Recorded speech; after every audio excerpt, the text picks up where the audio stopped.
शिक्षा का एक प्रमुख केंद्र था। नालंदा विश्वविद्यालय की स्थापना गुप्त काल में हुई थी, जिसको कुमार गुप्त ने 427 ईस्वी में बनाया था। दुनिया का पहला आवासीय विश्वविद्यालय था, जहां चाइना, जापान, तिब्बत इत्यादि कई प्रदेशों से लोग शिक्षा ग्रहण करने के उद्देश्य से आते थे। धर्म के साथ साथ विज्ञान, गणित और धार्मिक अन्य सभी शिक्षाएं इस संस्थान में, इस विश्वविद्यालय में दी जाती थी। आपको जानकर हैरानी होगी इसके विनाश के क्या कारण रहे हैं, इसको मैं आप लोगों को बताने जा रहा हूं। तुर्की का एक सिपाह सलाहकार था, जिसका नाम था बख्तियार खिलजी। बख्तियार खिलजी बीमार पड़ा, बहुत ज्यादा बीमार पड़ा, और तुर्क में कोई भी वैद्य, कोई भी चिकित्सक उसका इलाज नहीं कर पा रहा था। उसकी स्थिति दिन पर दिन बिगड़ती जा रही थी। तब उसको किसी ने सलाह दिया कि नालंदा में एक वैद्य है शीलभद्र, उनको बुलाइए और वो शायद आपकी मदद कर दे। बख्तियार खिलजी कहता है कि मुझे काफिरों की दवा नहीं चाहिए। काफिर मतलब दूसरे धर्म के लोगों का इलाज हमको नहीं चाहिए। लेकिन काफी समझाने बुझाने के बाद तैयार होता है, और जब शीलभद्र तुर्की पहुंचते हैं तो उनसे कहता है कि तुम मुझे छूना मत, और तुम्हारी दवा भी मुझको नहीं चाहिए, और तुम मुझे छूना भी मत।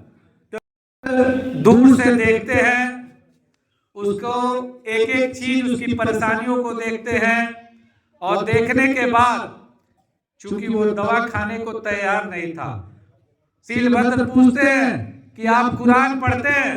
उसने कहा बराबर पढ़ता हूं। उन्होंने कहा ठीक है। अगले दिन वो उन्हें कुरान भेंट करते हैं और पूछते हैं कैसे पढ़ते हैं, तो वो बताता है कि मैं पन्ने को उंगलियों से पलटता रहता हूं और उंगलियों को जीवा पर सटाकर पन्ने को पलटता रहता हूं। शीलभद्र उसको बचाना चाहते थे।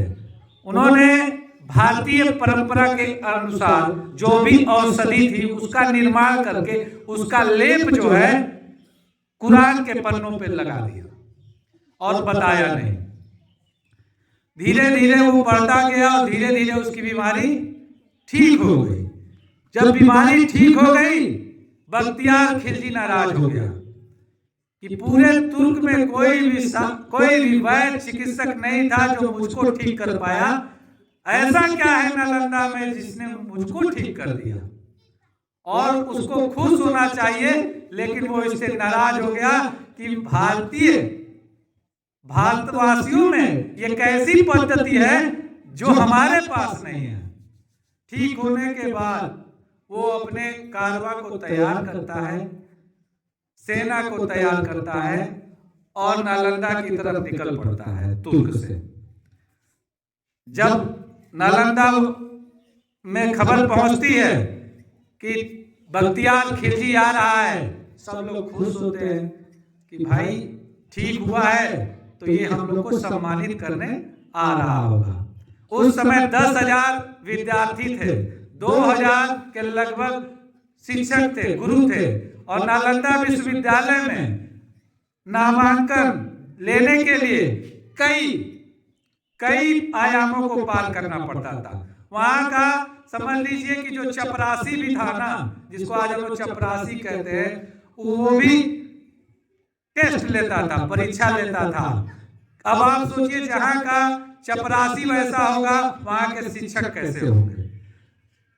तो सारे गुरु और शिक्षक लाइन में लगकर स्वागत के लिए तैयार थे, और जैसे ही बख्तियार खिलजी प्रवेश करता है, वो अपनी तलवार निकालता है और वहां गर्दन काटना शुरू कर देता है। जो भी मिला, जहां मिला, काटना शुरू। और नालंदा का विश्वविद्यालय इतना महान चीज, और वहां पे जो पुस्तकालय था 3 मंजिला, उसमें पांडुलिपियां थी, बड़े बड़े शोध पत्र थे।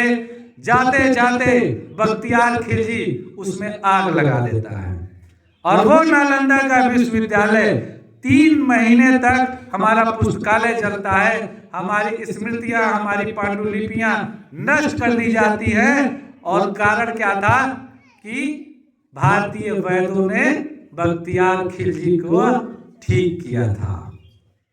इतना कुकृत्य करने वाले शासक के नाम पर दुर्भाग्य है आज हमारे बिहार में, कितना होने के बाद भी हमारे यहाँ बख्तियारपुर स्टेशन उसके नाम से बना है।